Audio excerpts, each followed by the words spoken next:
Hello everybody, and welcome to this video, which is kindly sponsored by Squarespace. So today we're doing something just a little bit different. We're going to start a new page in the unlisted section, just blank page. And some of you may be aware that there are some rather large, rather nice maps of the Venice Arsenal in Venice. So we're going to put one of those up at an extremely high resolution. So you can see here we've got a blank page. We're going to add an image. And it's on a grid system. I'm just going to drag that out, so I want it to be a nice big image at first. Now I've preloaded a still relatively high resolution, but nowhere near as close as it could be, copy of the picture that I took already. And then I just drag it up so it fills as much as I want. Now I'm going to add a text box, drag that down underneath. I'm going to just type in what it is, and then I'm going to link it because I've linked the full scale over 60 megapixel, I think it is in fact 100 megapixel image in there.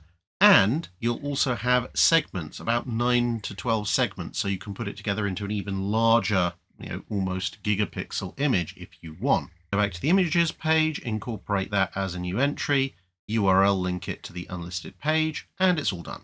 So if after all these little mini tutorials I've been doing, you think you could build a website for maybe ideally naval history purposes, but you never know, you might want to do it for some other reason, then head over to squarespace.com/Drakenfell. You can get a free trial, and once you're ready, that little link will give you 10% off your first website or domain. So thanks once again to Squarespace for sponsoring the video, and on with the main show.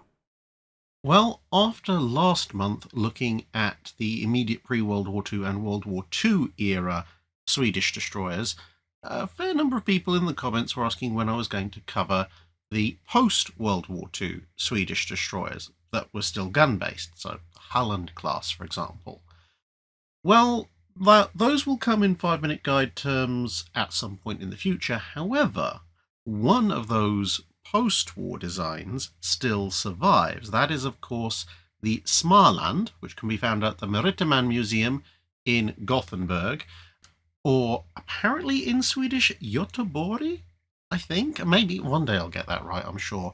In any case, let me know in the comments below, Swedish people. In any case, she's there, and last year, the Shipshape Tour was privileged to be able to actually go aboard her. So, in the traditional manner, I'm going to have a look around the upper decks of the Smaland for you, so you can see what's there, and of course tempt you to perhaps going to visit there yourself to see the rest of what's on show within the ship. So, with all that said, let's get straight aboard the Smaland. Right, so welcome aboard His Swedish Majesty's ship Smaland, and apologies to all people out there who speak Swiss because I'm probably going to horribly butcher all the names subsequently, but this is also known as the Bofors sales brochure gone to sea. So we're going to start here with not the forwardmost armament, but the foremost of the gun armament. So this is a pair of 120mm rapid-fire Bofors guns. Depending on which source you're looking at, they either fire around every 1.2, 1.3 or 1.23 seconds per round. So you're talking about between 40 and 50 rounds per minute coming out of each gun. So, being conservative, you'd be looking at 80 to 90 rounds per minute per turret, and there is another turret just the same as this aft. Now, Smaland is a fairly large destroyer for her time. She displaces between 2.5 and 3,000 tons, depending on whether she's lightly loaded or coming close to fully loaded. And this is typical-ish for her time period. Now, the reason I say for her time period is that when she is designed, which is in the immediate post-World War II period, Sweden is in a somewhat unique position compared to the other navies that still can actually build destroyers at this point. So, the Americans, the British, the French to a certain degree, the Russians, etc. Because all those other nations have been involved in World War II, so there's been a little bit of a pause, if you like, in their destroyer design. The Americans have just been hitting Control-C, Control-V for the Fletchers, and the British have gone through a whole series of wartime emergency flotilla ships. towards the end of the war, you have seen things like the Sumners and the Gearings and the Darings and the Battles, which are the next generation of destroyer design, but there has been that kind of pause. Whereas for the Swedes, of course, who have remained neutral throughout the entire conflict, they haven't had to worry about stopping everything, dropping everything, and building a ton of whatever they happen to have at the time. So they've actually been iterating in their destroyer designs throughout the early 1940s, and the destroyer design that we see here, which they build 2 of, actually reflects this considered design approach. So she's a little bit bigger than the destroyers that are typically in the remaining fleets of the period, because as I said, you're talking about Fletchers and wartime emergency flotilla stuff. So she's competitive with or slightly larger than the very latest designs of the other navies, and she reflects a lot of the lessons of World War II, but reflects them in a way that shows they've been able to consider their options before they actually go ahead and implement it. So these guns, there are only 4 as compared to the 6 guns you might find on most of the other immediate post-war destroyers, but as we mentioned, they're very, very rapid firing, and as we will see, there is another type of gun mounted just after this one, which takes the place of what on some of the early sketch designs was a 3rd twin mount. And you'll see what I mean about considering their design choices for that. Now, before we move on from the 120mm guns, there's a few other things to take note of. Much like USS Turner Joy, you have sighting hoods up top. You've got your manual sighting areas. You can obviously use these, but ideally you'd be using your radar-directed fire control systems from the center of the ship. You can see from where all this tarp is that the guns can actually depress quite low, but they can also elevate incredibly high. So this is a full dual-purpose battery. And of course, they're auto-loaders. And being auto-loaders, they also have 2 ammunition feeds for each gun. So one of them will be anti-surface rounds, the other one will be an anti-aircraft round. And that means that you can switch between the 2 very quickly and easily. So if, let's say, you're under attack, bearing in mind this is Sweden, so let's say the Baltic, perhaps you're being attacked by Soviet destroyers, you'll be sending lots and lots of anti-surface rounds at them, but then let's say the Soviet destroyers break off, and it turns out the reason they've broken off is they've sent a bunch of IL-28s in to try and bomb or torpedo you. Well, the guns don't have to change anything apart from their aim, and they can immediately open up with anti-aircraft shells. And once the aircraft have been shot down or run away, and the Soviet destroyers are coming back in, well, you can switch back to anti-surface rounds nice and quickly. But they're also being very sneaky, because of course the Baltic has lots of islands, sometimes ice, and half the year it's in almost virtual darkness. Now, of course, you can use the radar, and radar has lots of advantages, but by the post-war period, as opposed to using radar some of the time in World War II, in the post-war period, almost anything worth its salt also has a radar warning receiver system of some kind. So you can use radar to see where the enemy is, but the enemy can also see where your radar is coming from and work out that either you're out there generally, or if they've got some of the more advanced systems, where precisely you are. So you might not actually want to use your radar all the time at night. Or perhaps if you're in a flotilla, one of your ships might want to use its radar and the others don't. But then if you want to open fire, well, you need some way of aiming at the enemy. If you're not using your radar, you need to see them visually. Well, how do you do that in the middle of a Baltic winter? Well, that's where these racks come in. So there are 3 racks on each side of this turret, and there's obviously 3 on the aft turret as well. And each of these racks contains illumination rockets, a more advanced version of Star Shell. And of course, being mounted on the turret, that means if you know roughly where the enemy is, you aim the turret, you're automatically aiming the illumination rockets.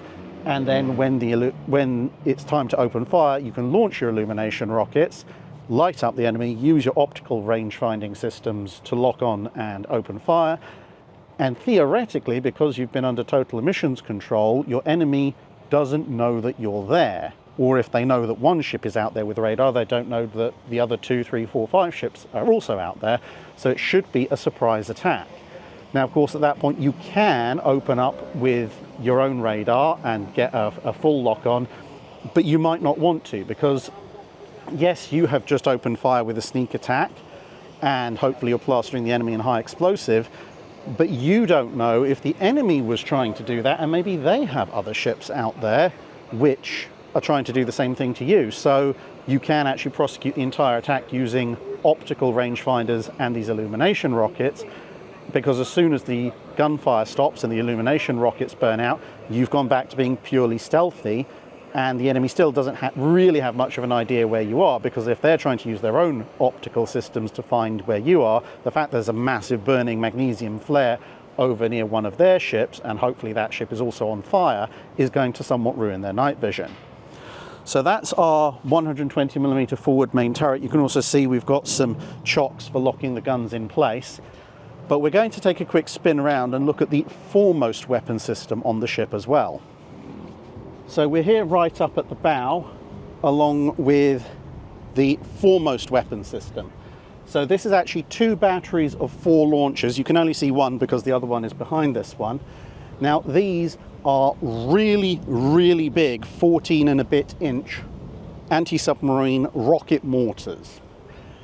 Now these have a number of advantages over some of the earlier systems. So you will have seen on a number of World War II period ships the Hedgehog system. The Hedgehog and its successors Limbo and Squid have an advantage over depth charges that you can fire them forward. So you can approach a submarine, keep a lock on with your sonar and fire your charges and hopefully get hits. Hedgehog has small warheads, so you need to get a direct hit. Limbo and Squid fire full-size depth charges, so you don't need to get a direct hit because the explosion is big enough that it might still harm the submarine. These are another step ahead still. For one thing, unlike the triple launch you might get off of Limbo or Squid, obviously here you have 4, and then you've got another 4 behind, so you've got 8, so you've got a lot more rounds. Additionally, as you can probably see, this is on its own turntable, so this is fully rotatable, fully elevatable. So you've got, well, I wouldn't necessarily want to fire it directly aft over the superstructure, but in theory you've got 360 firing. And the next element is, this is one of the rounds. So as you can see, it's nice and slim, it's got guidance fins, so this is going to go quite a distance. Being rocket powered helps with that as well. And being quite slim and sleek, it's also going to sink pretty quickly. So this is going to get onto your target very fast, and it carries several hundred kilos of explosive.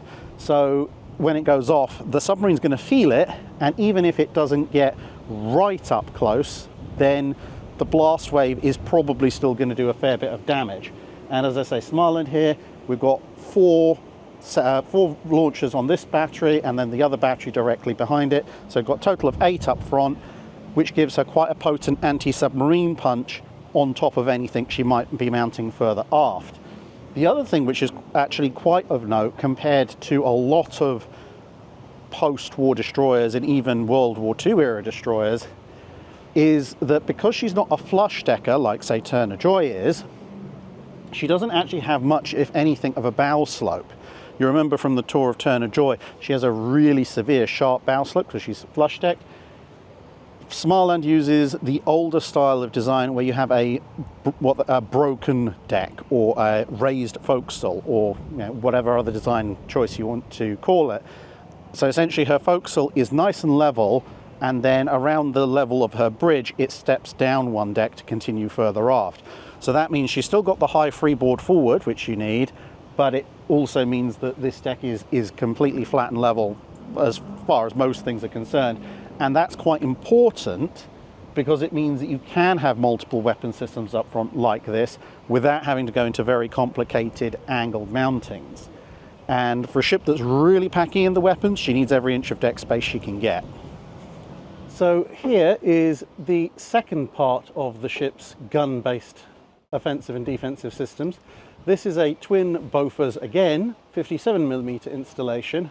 So this is a compromise. As I said, on some of the early designs there would have been another twin 120mm here, but they decided to go with this 57mm because it's faster firing and faster to rotate than the 120 for anti-aircraft use. Again, you can see from that deep cut in the turret that it can elevate and depress quite a lot. And compared to the 40mm, which we'll see in a little bit, it could actually fire considerably further. Depending on whether you go by absolute or effective range, it has something between 1.5 to 2 times the range of a Bofors 40mm, even an L70, and it can obviously hit a lot harder with a 57mm round as well. So this is, technically speaking, a dedicated anti-aircraft weapon, but realistically, if you absolutely wanted to, as with the 40mm, you could hose down a surface target at closer ranges with 57mm rounds as well, which I'm pretty sure they wouldn't appreciate. So this really shows how much thought had gone into how to defend this ship by the late 1940s and early 1950s, where the air threat is now fully appreciated.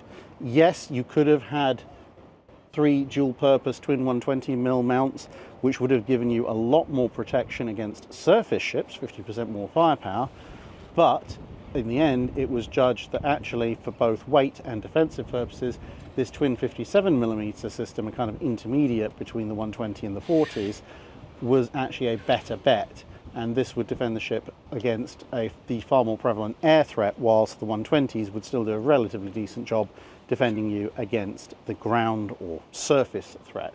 Because of course, this being the Baltic, the ship could be expected to perform shore bombardment as well if it was called for. Right, so we've come up a deck level on the superstructure forward, and this is a Bofors 40mm, but as you've probably never seen it before, because of course we're all used to single, twin and quad Bofors mounts in optionally powered World War II type mounts. This is a single Bofors 40mm mount, but as you can see, it's in a fully enclosed power operated mount. And this ship actually has 6 of these. We've got one either side of the bridge here, got one either side of the aftmost funnel, and then another pair further aft still.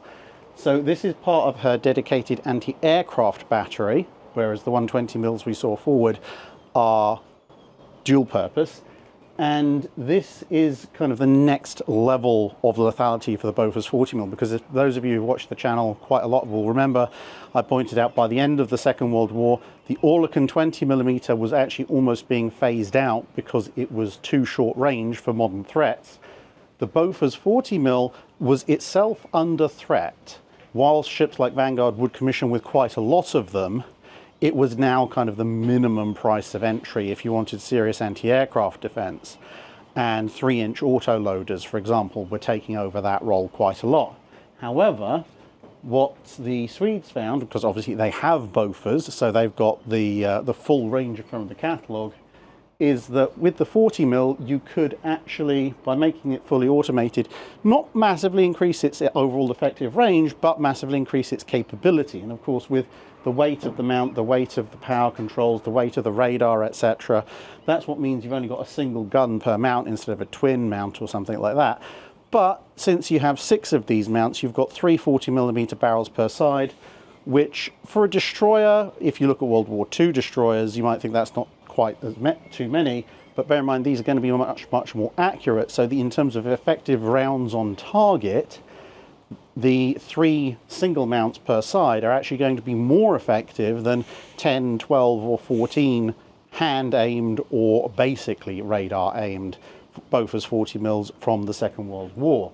And so this is the smallest type of gun that you'll find on Smaland, used for short-range anti-aircraft defense.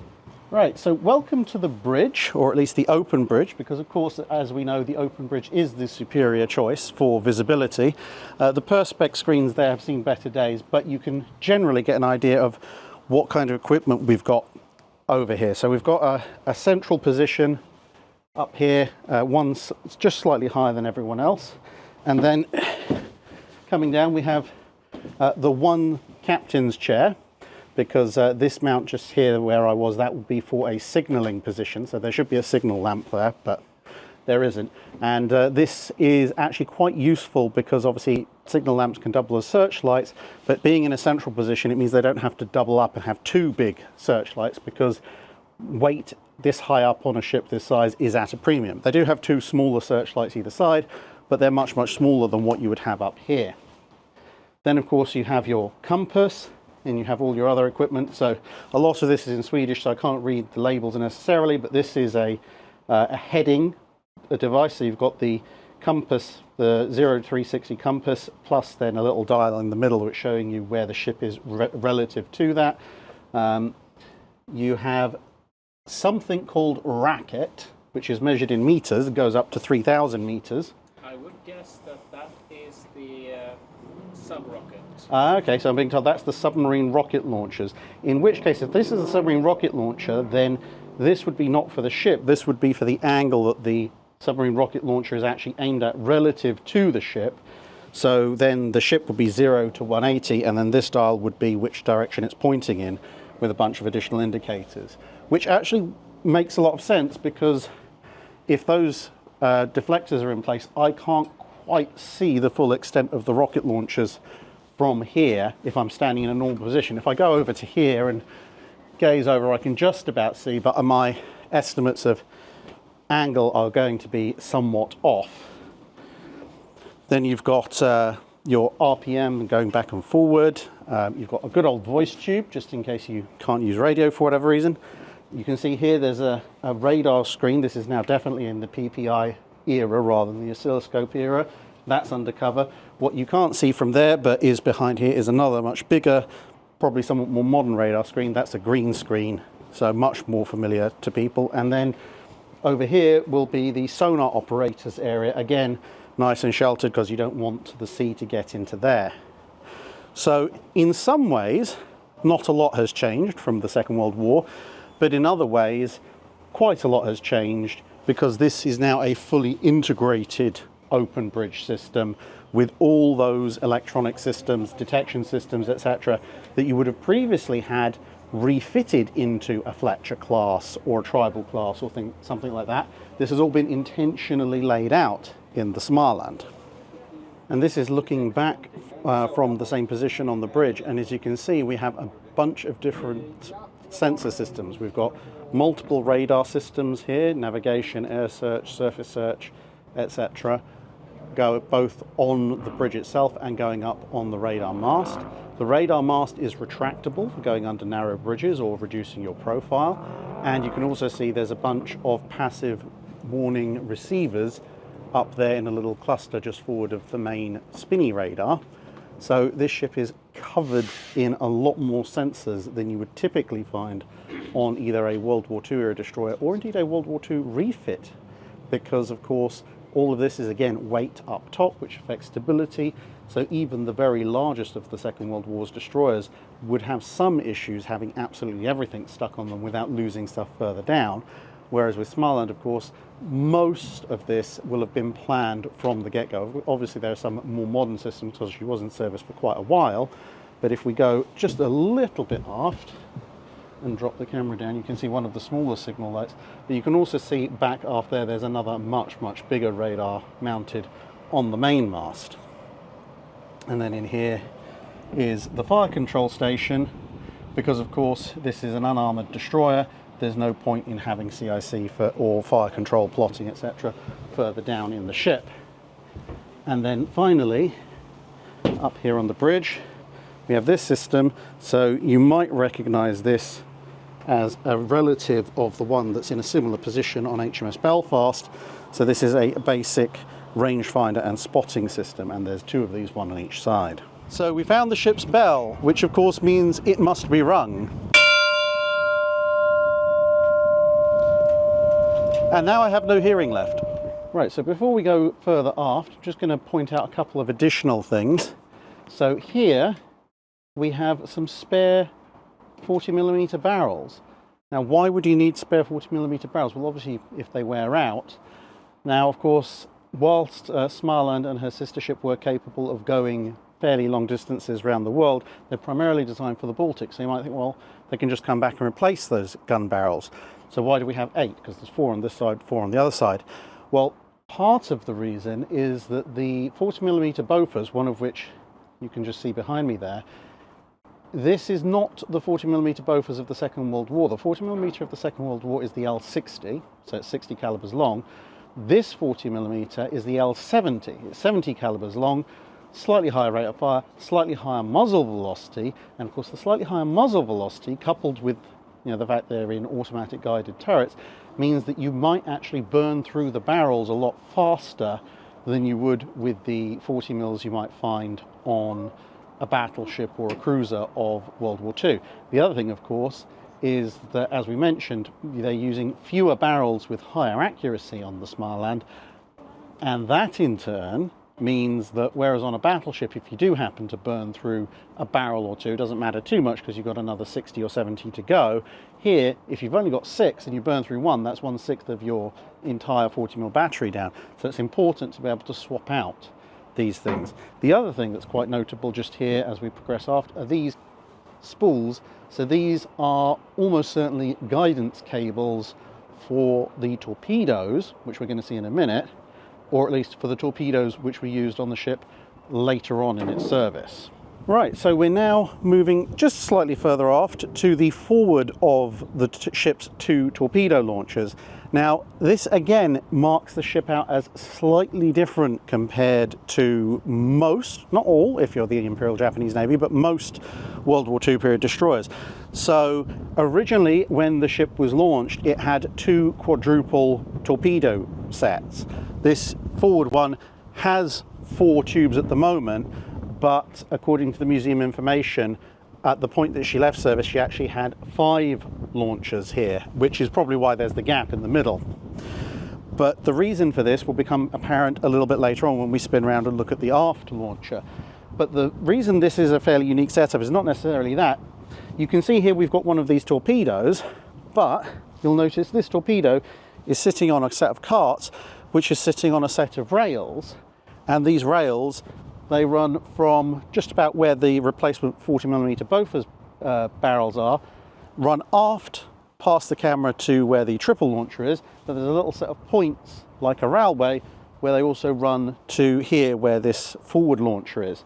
And the reason for that, and you possibly just about see the crane back there as well, is that this ship can actually carry spare torpedoes, is designed to carry spare torpedoes, and can reload them, which is what the carts are for. So you can carry torpedoes, or as we'll see later on in a little bit, missiles, down in that hatch.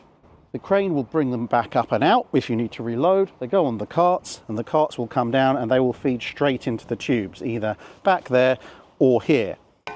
So the other thing to note, of course, is that because these torpedo launchers are a deck higher than you might find on most destroyers, they use the older school gunpowder charges to get the torpedoes not just out over the edge of the deck, but out with enough velocity that they're still going in at something approaching a horizontal angle rather than just nosediving straight in. So torpedo launchers, but that's only half the story. Right, so here's the other half of the torpedo launch system. Now, as I mentioned before, originally this would also have been a quadruple set, but as you can see above me, there are now a pair of surface-to-surface anti-ship missiles stuck on top. So this was reduced to a triple launcher to save not the space, but to save the weight, to allow this launcher system to be added on top of them. This makes Smaland, and of course her sister ship, somewhat unique in that they are the first destroyers to carry an operational dedicated anti-shipping missile system. Other destroyers did carry missiles before them, but those missiles were either surface-to-air missiles, which occasionally could have been used impromptu in a anti-surface role, or they were occasional somewhat unwise experiments with seeing if you could fling a cruise missile or cruise missile equivalent off of it, not something that was going to actively home on a ship. So these two are the first examples of dedicated anti-shipping missiles installed aboard a destroyer, and this obviously is fairly early on in the general concept of the anti-shipping missile, which is obviously a little bit past the Channel's time period. But as you can see, these missiles, as opposed to the modern things we're used to, which, well, okay, with stealth and stuff, they now resemble poor, low polygon models, but the traditional anti-shipping missile generally resembles a cylinder with some fins and maybe a wing or two.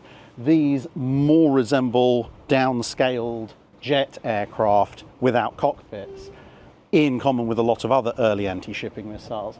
But there they are, and obviously because they're stuck on top of the torpedo launcher, they're fully trainable and you can launch them off the sides, which is probably just as well, because immediately behind the camera we have the second funnel, the aftmost funnel, and the second pair of 40mm anti-aircraft guns.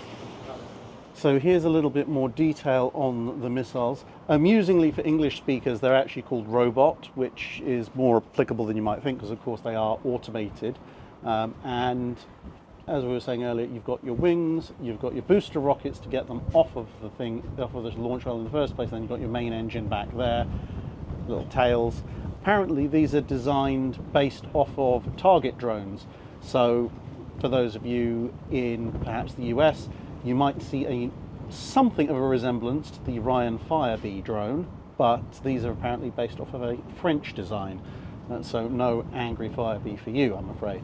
And then coming back down here, we've got the back end of the triple launcher, and whereas the hatch forward is for the torpedoes, here's your reloading hatch for the missiles.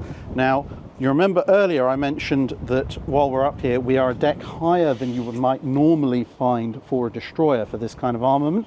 And that's because what we're walking on at the moment, this deck below us, this is a continuous superstructure, goes from the bridge all the way aft. And that is because, again, reflecting the design decisions of the immediate post-war period, Smaland is fully pressurized internally. So she's designed for a nuclear, biological or chemical warfare environment, an NBC environment. And by having the entire superstructure effectively raised one level, that meant you could go fore to aft on the ship without interfering, obviously, with the internal bulkheads down when you're in action stations, without going outside, which allows you to fully pressurize the ship and protect the crew against those kinds of threats, which is quite important given the situation that she was expected to be operating in. So coming in here, so we've come back to the forward quad launcher, you can see this is the gap where the 5th torpedo launcher would be in her later state, and this is what a torpedo turntable looks like if you happen to be interested. And then of course we have our second and third Bofors 40mm mounts, and this one has the internals visible. So just the one gun there with the feed at the top, and then ammunition can be obviously fed in here and the gun can be fired. And there's operational seating for the crew, because of course you do want to be able to take over if necessary, and you can probably just about see up there there's an openable hatch if you have to aim the gun manually. And we've come right after, this is the aft end of that upper superstructure, so you can see we've got the other two 40mm back here. This is just after the main mast. Now of course you've seen inside one of these things, you've got all the ready use ammunition clip holders here, and then as we come around here you'll find ammunition, spare ammunition cases or lockers, and then right in the middle here, right at the very back, this is the hoist for new 40mm ammunition. So whereas you would have had clipping rooms and a lot of manual passing on a World War II era ship, you can see just there at the bottom at the back, that's an electric motor, so that will be running a continuous hoist, continuous endless chain. So that will be a powered hoist bringing up 40mm rounds, which will be extracted from here. And you'll see there's these two handles, and obviously they don't seem to make much sense next to each other, but that's fine because that's just their storage position, because if the endless chain fails, then you can have a manual cranking system. So whoever gets that duty is really not going to be very happy. But you've also got a little voice tube up here so you can talk to the guys down in the magazine. And of course this is necessary because although you've got ammunition clip holders in the turrets, the 40mm turrets, and you've got all of these spare clips here, with an L70 40mm Bofors you're going to burn through a lot of ammo very quickly, so you might need more to come up. So this is the very, very back end, as I said, of the superstructure, and just over behind us here we have the aft twin 120mm. So we're now going to go one deck down and see what they've got on the aft deck weaponry wise. Incidentally, if you happen to come here to Maritiman, there's a lot of other stuff. There's the Hugin P151, a patrol boat. There's another smaller boat just there, and there's a lot more stuff to see not all of which you can get in frame here, but I probably will have some drone footage going which you can see it as well. But there's a submarine. It's a very small submarine, not much larger than a German Type 7, but has a much bigger sail because it's a Cold War era sub. So let's go down one level. So we've come right aft, or almost right aft, and of course we have our aft 120mm with, again, the illumination rocket launchers. But this is another part of Smaland's systems of, well, offence, defence, depends how you want to define it. The thing you've got to remember, of course, is that although Smaland and Halland are large destroyers for the time period, compared to on average, as we've said before, the Swedish Navy cannot afford a huge number of ships generally, and so they have to be multi-purpose. You know, these ships are very good at anti-surface action with their torpedoes and later missiles and the 120mm guns. They've got the 4 120mm, the 2 57mm, and the 6 40mm for anti-aircraft defence. But on top of all of that, they also have, as we saw, the anti-submarine rocket launchers up front, but we also have mines. So here's mine rails. They extend right aft, and you can tell the ship was designed with this in mind, because the hull at the stern actually cuts down on both sides to continue the rail, which we'll see in a minute. But these mine rails go almost all the way up to the forecastle rise. So there's a lot of mines you can fit on here. We see we've got a slightly smaller mine type here, and then we've got the slightly larger mines here. All of them have their weight and cable system to allow them to automatically set their depth, and all of these would allow you to lay very quickly a significant and dangerous minefield in the Baltic regions. And of course they're fairly easy to reload as well. If you don't use mines, you can of course put depth charges on the back as well, but depth charges are something of an old hat by this point, although still useful if you absolutely have to use them. And this emphasizes the multi-role nature of these vessels, because most navies obviously would use a dedicated mine-laying vessel and just have mine-laying as an incidental option on their destroyers, whereas the Smaland has this as an integrated part of her mission right from the very start, because then that means at the beginning of hostilities, or even as hostilities are growing before wars have actually broken out, she has a very active and useful role. And then once the shooting starts, well, in the calmer periods, she can still lay or maintain minefields, and in the slightly less calm periods, she doesn't have to carry mines. She can carry all sorts of things and continue on with her mission. Now, what we're going to do is come around here to show you two other features of the ship. So, more directly, this is what I'm talking about with the mine ramp heading down. So, specifically built into the ship. The other feature is quite obviously a post-construction addition. Believe it or not, this is a helipad for a very, very small, very brave helicopter pilot. And as you can see here, the panels actually fold out. So this can all be, to a certain extent, minimized and wrapped up. Spare supplies and everything for the helicopter can be stored underneath. But in extremis, if you want to, you can actually land a helicopter on the back of the ship, albeit that all the pictures seem to indicate this is a helicopter that has some fairly large, fairly bulky floats, because I really wouldn't want to try and land something with wheels or a skid on that, because that is not even half the size of a tennis court, let alone, it's not even particularly even the size of half a tennis court, maybe a third the size of a tennis court. So it would take a very brave pilot to make that landing. Although, you know, they did. So that's the full range of Smaland's weapon systems above decks. So let's go and see what we can find below for a little while. So we're a couple of decks down, and you saw the two missiles up above, but don't worry, they have friends. This is the missile storage magazine. And as you can see, although part of it has been converted into a learning centre, they have retained at least one missile down here, although by the looks of the cradle and the overall size of this room, you could store at least 4 missiles down here, because you've got this one just here, and then you've got this, which is obviously storage for at least one more missile here, and you can see the way the wings are folded up. Then you've got the magazine hoist system, which sends it up that big hatch we saw above, and then presumably if you mirror it on the other side, that's 4 missiles at least, so that's at least 6 missiles that the ship has. But if we come round to the hoist system, you'll see here is our missile hoist, and then going up, there is a missile again with wings folded, ready to go out of the hatch, which is just up there. So in theory, you could actually potentially even have up to 7 missiles if you were prepared to keep one on the hoist. Although, unless you know that you're going into combat fairly quickly, I think that probably wouldn't be a viable long-term solution, but certainly something you could do in wartime if you wanted that extra shot.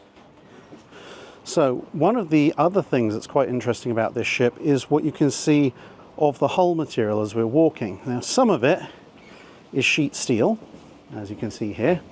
The hull is obviously all structural steel, but this superstructure, which as I mentioned is put in so that you can go the whole length of the ship internally, because there are bulkheads in the way further down, you'll notice a lot of this is corrugated galvanized steel that's then been painted over. And the reason for this was, again, weight saving, because they thought about using aluminium and they concluded that's far too much of a fire hazard. But if they used full thickness steel like you have here everywhere, then that would put the weight, especially the top weight, up into an unacceptable margin. And so what they decided to do instead was go with this corrugated material, which you won't see on many other ships, if any.